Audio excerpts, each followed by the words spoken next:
മലയാളികൾക്ക് അത്ര പരിചിതമല്ലാത്ത ഡൂഡിൽ ആർട്ടിൽ വിസ്മയം തീർക്കുന്ന ഒരു പ്രതിഭയുണ്ട് ദുബായിൽ.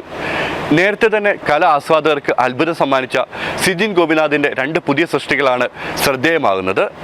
ഹിന്ദു ദൈവങ്ങളെ ഒരു ക്യാൻവാസിൽ ഒരുമിപ്പിച്ച രൗദ്രം എന്ന ചിത്രവും സിജിൻ്റെ തന്നെ ജീവിതകഥ പറയുന്ന ഡൂഡിലിംഗ് ഡ്രീംസും.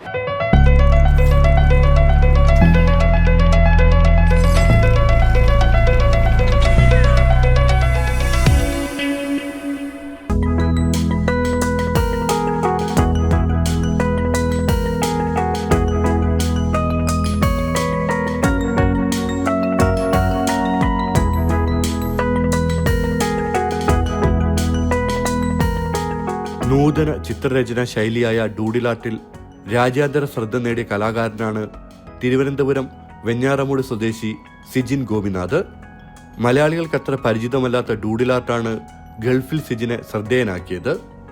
കുറഞ്ഞ കാലം കൊണ്ട് അറിയപ്പെടുന്ന ഡൂഡിൽ ആർട്ടിസ്റ്റായി ടെക്നോ പാർക്കിൽ വെബ് ഡിസൈനറായി ജോലി ചെയ്തു വരുന്നതിനിടെയാണ് ദുബായിലെത്തിയത്.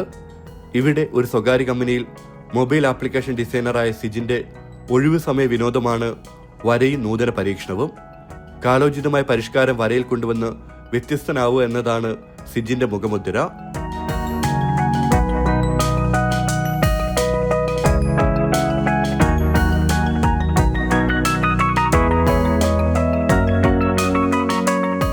നേരത്തെ തന്നെ നിരവധി കലാ ആസ്വാദകരെ വിസ്മയിപ്പിച്ച സിജിന്റെ 2 പുതിയ സൃഷ്ടികളാണ് അത്ഭുതമാകുന്നത്. അതിലൊന്ന് ഹിന്ദു ദൈവങ്ങളെ ഒരു ക്യാൻവാസിൽ ഒരുമിപ്പിച്ച രൗദ്രം എന്ന ചിത്രമാണ്. അവിശ്വസനീയമായ സംയോജനമാണ് ഈ കലാസൃഷ്ടി.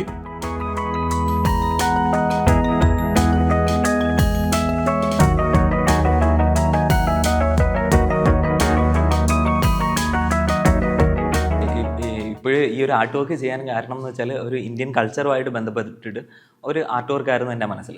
എന്ന് വെച്ചാൽ നമ്മളിപ്പോൾ വെസ്റ്റേൺ മൂവീസൊക്കെ കാണുമ്പോഴത്തേക്ക് അവഞ്ചേഴ്സ് പോലുള്ള മൂവീസൊക്കെ കാണുമ്പോൾ ഒരുപാട് ക്യാരക്ടേഴ്സ് അസംബിൾ ചെയ്ത് വരുന്നതും അതിൻ്റെ ഒരു മാസ് ഫീലൊക്കെ നമ്മൾ കാണാറുണ്ട്.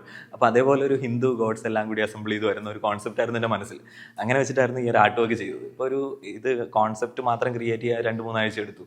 പിന്നെ ഒരു 3-4 മാസം എടുത്തിട്ടാണ് ഫുൾ എൻ്റയർ ആർട്ട് വർക്ക് മൊത്തത്തിൽ കംപ്ലീറ്റ് ചെയ്തത്. അപ്പോൾ നോക്കുകയാണെങ്കിൽ ഒരുപാട് ഡീറ്റെയിലിങ്ങും ഇത് എങ്ങനെ സാധാരണ ഇപ്പോൾ രാജാ രവിവർമ്മ പോലുള്ള ആർട്ടിസ്റ്റുകൾ ഒരുപാട് ആർട്ട് വർക്കുകൾ ചെയ്തിട്ടുണ്ട്. അപ്പോൾ അതിൽ നിന്നെല്ലാം വ്യത്യാസമായിട്ട് എൻ്റേതായിട്ടുള്ള ശൈലിയിൽ എങ്ങനെ കൊണ്ടുവരാം. അപ്പോൾ എല്ലാവരും പറയുന്ന ഒരു പോയിന്റ് എന്ന് വെച്ചാൽ എനിക്ക് ഭയങ്കര ഈ കൊളാഷായിട്ട് ചെയ്യാനായിട്ട് ഭയങ്കര അതാണ് എൻ്റെ സ്ട്രോങ് പോയിന്റ് എന്ന് അവർ പറയും. അപ്പോൾ അങ്ങനെ ഒരു കൊളാഷ് പോലെ എല്ലാവരെയും കൂടി ഒരു ഫ്രെയിമിൽ കൊണ്ടുവരിക എന്നുള്ളതായിരുന്നു ഇതിൻ്റെ ഒരു മെയിൻ ഐഡിയ.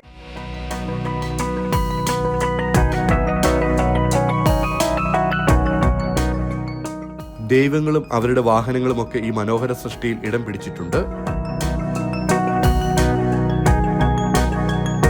ഇപ്പോൾ നോക്കുകയാണെങ്കിൽ മഹാവിഷ്ണു, ദുർഗ, ശിവൻ, പിന്നെ ഗണപതി, മുരുകൻ. അപ്പോൾ അത് നോക്കുകയാണെങ്കിൽ മുരുകൻ മയിലിൻ്റെ പുറത്തും നന്ദിയുടെ പുറത്തും ഈ പറഞ്ഞ പോലെ ടൈഗർ, അങ്ങനെ എല്ലാം ബ്ലെൻഡ് ചെയ്ത് ഒരു ക്യാൻവാസിൻ്റെ അകത്ത് അതും സെപ്പറേറ്റ് ആയിട്ട് നിൽക്കരുത്, ഇതെല്ലാം കൂടി ജോയിൻ ആയിട്ട് നിൽക്കണം എന്നുള്ളൊരു ആശയത്തിലായിരുന്നു ഇത് കൊണ്ടുവന്നത്. അപ്പോൾ അത് വരച്ച് വന്നപ്പോഴത്തേക്ക് ഒരുപാട് അപ്രിസിയേഷനൊക്കെ കിട്ടി.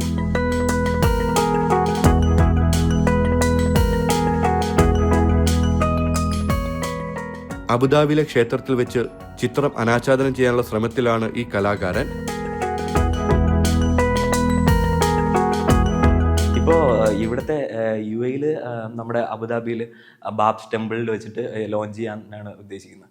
അപ്പോൾ അതിനിപ്പോൾ ഞാൻ ഇന്ത്യൻ കോൺസുലേറ്റിനെയും പിന്നെ അതിൻ്റെ കുറച്ച് ഭാരവാഹികളെയൊക്കെ അപ്രോച്ച് ചെയ്തിട്ടുണ്ട്. അപ്പോൾ അവർ ഒരു നല്ലൊരു ഡേറ്റ് അവർ പറയാമെന്ന് പറഞ്ഞിട്ടുണ്ട്.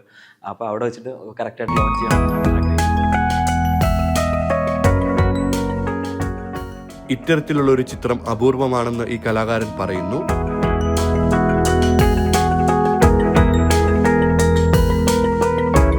അപ്പോൾ ഈ ഒരു സിംഗിൾ ആർട്ട് വർക്കിന് രൗദ്രം എന്നാണ് ഇതിൻ്റെ ഒരു പേര് ഇട്ടേക്കുന്നത്. പിന്നെ ബാക്കിയുള്ള ആർട്ട് വർക്കിന് അതിൻ്റേതായിട്ടുള്ള പേരുകളൊക്കെ ഇട്ടിട്ട് പിന്നെ ഇങ്ങനത്തെ ഒരു ഈ ഹിന്ദു ഗോഡ്സ് എല്ലാം കൂടി ഇങ്ങനെ കമ്പൈൻഡ് വന്നൊരു കോൺസെപ്റ്റ് ഞാൻ ഇതുവരെ സെർച്ച് ചെയ്തിട്ടോ അല്ലെങ്കിൽ അങ്ങനെ കണ്ടിട്ടില്ല. എനിക്ക് തോന്നുന്നത് വേൾഡിൽ തന്നെ അധികം അങ്ങനെ ആരും ചെയ്തിട്ടില്ലാത്തൊരു കോൺസെപ്റ്റാണ്.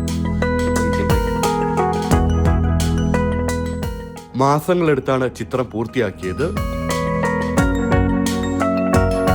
നമ്മുടെ ആനുവൽ ലീവൊക്കെ കിട്ടത്തില്ല. ഇപ്പം നമ്മൾ പ്രവാസികളായിട്ടിരിക്കുമ്പോഴത്തേക്ക് ഒരു മാസമൊക്കെ ആനുവൽ ലീവ് കിട്ടുമ്പോൾ ഞാൻ ചിലപ്പോൾ ഒരാഴ്ച കുറച്ചൊക്കെ എടുക്കും. അപ്പോഴത് ഇവിടെ നിന്നിട്ട് ആ ഒരു സമയത്തൊക്കെ ഫുൾ ടൈം വീട്ടിൽ നിന്നിട്ട് ചെയ്യും. പിന്നെ ഈ വീക്കെൻഡൊക്കെ 2 ദിവസം അവധി കിട്ടുമ്പോഴത്തേക്ക് കൂടുതലും ഇതിനായിട്ട് സ്പെൻഡ് ചെയ്യും. ഒരു ദിവസം 2-3 മണിക്കൂറൊക്കെ വെച്ച് സ്പെൻഡ് ചെയ്ത്, അതുകൊണ്ടാണ് ഇത് ലെങ്തി ആയിട്ട് 3-4 മാസമൊക്കെ പോകുന്നത്.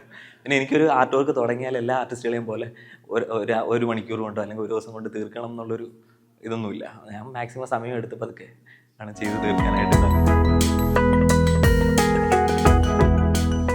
സിജിന്റെ ജീവിത കഥ പറയുന്ന ഡൂഡിലിംഗ് ഡ്രീംസ് വരയിലും വാക്കിലും വിസ്മയിപ്പിക്കുന്ന ഒന്നാണ്. ഇത് ഡൂഡിലിംഗ് ഡ്രീംസ് എന്ന് പറഞ്ഞിട്ട് ഒരു 5 വർഷമായി ഇത് എഴുതി തുടങ്ങിയിട്ട്. അപ്പോൾ ഇത് എഴുതി തുടങ്ങുന്നതെന്ന് വെച്ചാൽ ഈ ആർട്ട് ഇങ്ങനെ വന്നു. ഇപ്പോൾ ഒരുപാട് ആൾക്കാർ കുറേ ക്വസ്റ്റ്യൻസ് നമ്മുടെ ഈ പേജസിലൊക്കെ അവർ ചോദിക്കാറുണ്ട്. അപ്പോൾ അതിനൊരു ആൻസർ എന്നുള്ള രീതിയിലാണ് ഞാൻ എഴുതി തുടങ്ങിയത്. അപ്പോൾ ഞാൻ തന്നെ റീകളക്ട് ചെയ്തു ഇതെങ്ങനെയാണ് ഞാൻ ഇതിൽ വന്നത്. അപ്പോഴങ്ങനെ ഓരോ സ്റ്റോറീസായിട്ട് ഓർമ്മ വന്നു. പിന്നെ അതെല്ലാം ഞാൻ കുറച്ച് എഴുതി തുടങ്ങി. എന്നിട്ട് അതിനെല്ലാം കൂടെ കമ്പൈൻ ചെയ്തിട്ടാണ് ഈ ഡൂഡിലിംഗ് ഡ്രീംസ് എന്ന് പറഞ്ഞ ബുക്ക്. എന്ന് വെച്ചാൽ നമ്മൾ കുട്ടിയിലെ സ്കൂളിൽ പോകുമ്പോഴത്തേക്ക് ഇതില്ലേ, എന്താണ് നമ്മുടെ ടേബിളിലൊക്കെ എല്ലാവരും കുറിക്കുമല്ലോ, നമ്മുടെ പേരൊക്കെ എഴുതുമല്ലോ. അതേപോലെ ഞാൻ അന്ന് ആർട്ട് വർക്ക് വരച്ചതും CID മൂസ, രാവണപ്രഭു, പിന്നെ ഈ പറഞ്ഞ നരസിംഹം പോലുള്ള ലാലേട്ടൻ്റെയൊക്കെ പടങ്ങളും അതൊക്കെ വരച്ചതൊക്കെയാണ് ഓർമ്മ വന്നത്. അപ്പോൾ അതെല്ലാം ഇതിൽ എഴുതിയിട്ടുണ്ട്. പിന്നെ ഇവിടെ ദുബായിൽ വന്നപ്പോഴത്തേക്കുള്ള ഓരോ കാര്യങ്ങളും അതിൻ്റെ എല്ലാം കൂടി ഒരു സ്റ്റോറി വെച്ചിട്ടാണ്. പിന്നെ നമ്മൾ ഈ കടന്നു പോയ ആ ഒരു വഴികളും, പിന്നെ എൻ്റെ ഒരു ചേട്ടൻ എങ്ങനെ എൻ്റെ ഒരു മെൻറ്ററായിട്ട് ഈ ആർട്ടിൽ എങ്ങനെ സപ്പോർട്ട് ചെയ്യും. ബുക്കിന്റെ കവർ പ്രകാശനം ചെയ്തത് മോഹൻലാലും ശശി തരൂരുമായിരുന്നു. എൻ്റെ കവർ പിക്ചർ പ്രകാശനം ചെയ്തത് ഡോക്ടർ ശശി തരൂർ സാറും പിന്നെ ലാലേട്ടനും ചെയ്തിട്ടുണ്ടായിരുന്നു. അപ്പോൾ ലാലേട്ടൻ ഇതിന് മുന്നേ ഞാൻ ഡൂഡിലിംഗ് ഡ്രീംസ് എന്ന് പറഞ്ഞ ഈ ബുക്കിൻ്റെ ആർട്ട് വർക്ക് മാത്രമുള്ളൊരു വേർഷൻ ഉണ്ടായിരുന്നു. അപ്പോൾ അത് പുള്ളീനെ കാണാൻ പോയപ്പോഴത്തേക്ക് പുള്ളി അത് നോക്കി, പുള്ളി ഓട്ടോഗ്രാഫൊക്കെ തന്നായിരുന്നു അതിൽ, ഓൾ ദ ബെസ്റ്റ് ഒക്കെ പറഞ്ഞിട്ട്. അപ്പോൾ അതായിരുന്നു ഏറ്റവും ആദ്യം സ്റ്റാർട്ടിങ്. ഓഗ്മെന്റൽ റിയാലിറ്റി എന്ന നൂതന സാങ്കേതിക വിദ്യയും ഡൂഡിലിംഗ് ഡ്രീംസിൽ കാണാനാകും. ഇപ്പോൾ ഓരോ ആർട്ട് വർക്കും ഞാൻ അങ്ങനെ ചെയ്തുകൊണ്ടിരിക്കുകയാണ്, ഓഗ്മെന്റൽ റിയാലിറ്റി എന്ന് പറഞ്ഞിട്ട്. അപ്പോൾ അത് ഒരുപാട് ആർട്ടിസ്റ്റുകൾ ഇപ്പോൾ വെസ്റ്റേൺ കൺട്രീസിലൊക്കെ യൂസ് ചെയ്യുന്നുണ്ട്. അവർ ഈ ആൾക്കാരുടെ ടാറ്റൂയിലും പിന്നെ അത് മാത്രമല്ല ആർട്ട് എക്സിബിഷൻസിലൊക്കെ ഈ പറഞ്ഞ പോലെ ആനിമേഷൻസ് ഒക്കെ കൊണ്ടുവന്നിട്ട് ഈ ഓഗ്മെന്റൽ റിയാലിറ്റിയും കൂടെ ഇംപ്ലിമെൻറ്റ് ചെയ്തിട്ടുള്ള കുറേ കാര്യങ്ങളൊക്കെ ആർട്ടിൽ കൊണ്ടുവന്നിട്ടുണ്ട്. അപ്പോൾ അത് ഞാനും എൻ്റെ ഏതായ രീതിയിൽ ആർട്ടിൽ ആഡ് ഓൺ ചെയ്യാനായിട്ട് ഞാൻ നോക്കുന്നുണ്ട്. കാരണം എന്ന് വെച്ചാൽ ഇപ്പോൾ നോക്കുകയാണെങ്കിൽ വാങ്കോങ്, പിക്കാസോ പോലുള്ള ആർട്ടിസ്റ്റുകളൊക്കെ അവർ മാസ്റ്റർ പെയിൻറ്റിങ്സ് ഒക്കെ അവർ ക്രിയേറ്റ് ചെയ്തിട്ടുണ്ട്. പക്ഷേ നമ്മുടെ തലമുറയിൽ എന്ത് ക്രിയേറ്റ് ചെയ്തു എന്ന് ചോദിച്ചാൽ ഇപ്പോൾ AI ഒക്കെ വന്നു എന്നല്ലാതെ വേറെ ഒന്നും ആരും ക്രിയേറ്റ് ചെയ്യുന്നില്ല. അപ്പോഴത്തേക്ക് എന്തെങ്കിലും നമ്മുടേതായിട്ടുള്ളൊരു പുതിയ എന്തെങ്കിലും ഒരു സംഭവം കൊണ്ടുവരണം എന്നുള്ള ഭയങ്കര ആഗ്രഹമാണ്. അപ്പോൾ അതിന് വേണ്ടിയിട്ട് ഞാൻ ഒരുപാട് റിസർച്ച് ചെയ്യും. അങ്ങനെയൊക്കെ ഓരോ കണ്ടുപിടിക്കുന്ന ഓരോ കാര്യങ്ങളാണ് ഇതൊക്കെ. അപ്പോൾ ഓഗ്മെന്റൽ റിയാലിറ്റി എന്ന് വെച്ചാൽ നമുക്ക് കുറച്ചുകൂടെ വിഷ്വൽ എക്സ്പീരിയൻസും കൂടെ കിട്ടും. ഇപ്പോൾ വെറുതെ ഒരു ആർട്ട് വർക്ക് മാത്രമല്ലാതെ അതിലൊരു അനിമേറ്റഡ് ആയിട്ടും അല്ലെങ്കിൽ ഒരു വോയിസ് കൊണ്ടുവരികയും ആൾക്കാർക്ക് അതിൽ സൗണ്ടും അതിൽ അനിമേഷനും ഇതെല്ലാം കൂടെ ഒരു മിക്സ് ആയിട്ടുള്ളൊരു ക്രിയേഷൻ ആയിരിക്കും അതിൽ വരുന്നത്. ഡൂഡിലിംഗ് ഡ്രീംസിലെ ചിത്രങ്ങൾ സൈബർ ഇടത്തിൽ വൈറലായപ്പോൾ ഗു എന്ന സിനിമയിലെ ടൈറ്റിൽ ചെയ്യാനുള്ള ഭാഗ്യവും സിജിന് ലഭിച്ചു. ഈ ഒരു ഈ ബുക്കിന് വേണ്ടിയിട്ട് ഞാൻ വരച്ച് തുടങ്ങിയെന്ന് വെച്ചാൽ ഈ ബുക്കിൻ്റെ ഓരോ സ്റ്റോറിയിലും 1-2 ആർട്ട് വർക്ക് ഉണ്ട്. അപ്പോൾ അതൊരു ആർട്ടിസ്റ്റിക് ജേർണി ആയിട്ടാണ് ഈ ഒരു ബുക്ക് ഞാൻ എഴുതിയിരിക്കുന്നത്. അപ്പോൾ ആ ഒരു ആർട്ട് വർക്ക് വരച്ചപ്പോഴത്തേക്ക് അത് ഞാൻ ഇൻസ്റ്റാഗ്രാമിൽ പോസ്റ്റ് ചെയ്തു. അപ്പോൾ അത് കണ്ടിട്ടാണ് ഇതിൻ്റെ ഡയറക്ടർ മനു എന്ന് പറഞ്ഞിട്ട് പുള്ളിയും പിന്നെ സൂരജ് എന്ന് പറഞ്ഞ എൻ്റെ ഫ്രണ്ടും ഈ ഒരു മൂവിക്ക് വേണ്ടിയിട്ട്, അപ്പോൾ മണിയമ്പിള്ള രാജു പ്രൊഡക്ഷൻസിൻ്റെ ഗു എന്ന് പറഞ്ഞ മൂവിക്ക് വേണ്ടിയിട്ട് വിളിച്ചത്.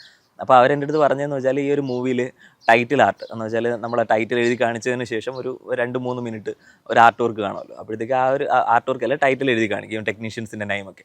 അപ്പോൾ അത് ബാക്ക്ഗ്രൗണ്ടിൽ എന്തെങ്കിലും ചെയ്യാൻ പറ്റുമോ എന്ന് ചോദിച്ചു. അങ്ങനെ ഞാൻ ഈ ഒരു ആർട്ട് വർക്ക് ഞാൻ ചെയ്ത ആർട്ട് വർക്കിനെ ബേസ് ചെയ്തിട്ട് വേറൊരെണ്ണം അവർക്ക് വേണ്ടി ക്രിയേറ്റ് ചെയ്തു. അപ്പോൾ ആ ഒരു ക്രിയേറ്റ് ചെയ്ത ആർട്ട് വർക്കാണ് അവർ മൂവിക്ക് വേണ്ടി യൂസ് ചെയ്തത്. പിന്നെ എൻ്റെ ഭാഗ്യം എന്ന് വെച്ചാൽ അതിൽ ലാലേട്ടൻ തന്നെയാണ് അതിൽ വോയിസ് ഓവർ കൊടുത്തേക്കുന്നത് ആ ഒരു മൂവിക്ക് വേണ്ടിയിട്ട്. അപ്പോൾ അതും കൂടി വന്നപ്പോഴത്തേക്ക് ഒരു തിയേറ്ററിൽ പോയി കണ്ടപ്പോഴത്തേക്കും ഭയങ്കര ഒരു സന്തോഷമായിരുന്നു. എന്ന് വെച്ചാൽ നമ്മുടെ ഒരു വർക്ക് ഒരു ബിഗ് സ്ക്രീനിൽ ഇങ്ങനെ കാണാൻ പറ്റി എന്നുള്ളത്. വളർന്നു വരുന്ന തലമുറയ്ക്ക് ഒരു മാതൃകയായി മാറണമെന്നാണ് സിജിന്റെ ആഗ്രഹം. ഫ്യൂച്ചറിൽ ഡ്രീം എന്ന് പറയുന്നത് ഇപ്പോൾ ഒരുപാട് ആർട്ടിസ്റ്റുകളെ നമ്മൾ കാണുന്നുണ്ടല്ലോ. അപ്പോൾ അവർക്കെന്ന് വെച്ചാൽ ഈ ആർട്ട് എന്ന് പറയുമ്പോഴത്തേക്ക് ഇപ്പോൾ ഫോർ എക്സാമ്പിൾ പറയുകയാണെങ്കിൽ എൻ്റെ വൈഫ് സ്കൂളിലെ ടീച്ചറാണ്. അപ്പോൾ ടീച്ചർ ആകുമ്പോൾ പുള്ളിക്കാർ പറയുന്നതെന്ന് വെച്ചാൽ കുട്ടികളാരും ആർട്ടിസ്റ്റുകളാവണം എന്ന് പറയുന്നില്ല. കാരണം എന്ന് വെച്ചാൽ അവരുടെ പാരൻസ് തന്നെ പറയുന്നതെന്ന് വെച്ചാൽ ആർട്ടിൽ നിന്നൊന്നും ഏൺ ചെയ്യാൻ പറ്റത്തില്ല, അതിൽ നിന്ന് നിങ്ങൾക്ക് ഒരു റവന്യൂ ജനറേറ്റ് ചെയ്യാൻ പറ്റുന്നില്ല എന്നൊക്കെ പറഞ്ഞിട്ട് അവർ ഭയങ്കര സങ്കടമായതുകൊണ്ട് അവർ ആർട്ടെന്ന് വെച്ചാൽ വെറുതെ ഒരു കുട്ടിക്കളി എന്നുള്ള രീതിയിലാണ് കാണുന്നത്. പക്ഷെ അതല്ല എന്നുള്ളത് ഒരു കാര്യം എനിക്ക് പോയിന്റ് ഔട്ട് ചെയ്ത് പ്രൂവ് ചെയ്ത് കാണിക്കണം. അതാണ് എൻ്റെ ഒരു ആഗ്രഹം. അപ്പോൾ ഇപ്പോൾ ഈ റീസെൻ്റ് ആയിട്ട് അവരുടെ സ്കൂളിൽ തന്നെ ഒരു കുട്ടി ഈ ഇടയ്ക്ക് ചോദിച്ചു what you want to be എന്ന് ചോദിച്ചപ്പോൾ പറഞ്ഞു I want to be an artist എന്ന് ചോദിച്ചു. അപ്പോൾ ടീച്ചർ പറഞ്ഞു ആർട്ടെന്ന് പറയുന്നത് ഈ പറഞ്ഞ സെയിം ഇത് റവന്യൂ ജനറേറ്റ് ചെയ്യാൻ പറ്റുന്നില്ല. അപ്പോൾ പറഞ്ഞു മിസ് ശ്രീദേവിയുടെ husband Siccin Gopinathan he's an artist and he's doing lot of projects എന്ന് പറഞ്ഞപ്പോഴത്തേക്ക് പിന്നെ അവർക്കും ഒന്നും പറയാനില്ല. സോ അതെനിക്ക് ഒരു ഹാപ്പിനെസ് വന്നു. അച്ഛന്റെ പാത പിന്തുടർന്ന മകൾ നോറയും കലയുടെ ലോകത്തേക്ക് കാലെടുത്ത് വെച്ചു കഴിഞ്ഞു. ഭാര്യ ശ്രീദേവിയും മികച്ച പിന്തുണയുമായി ഒപ്പമുണ്ട്.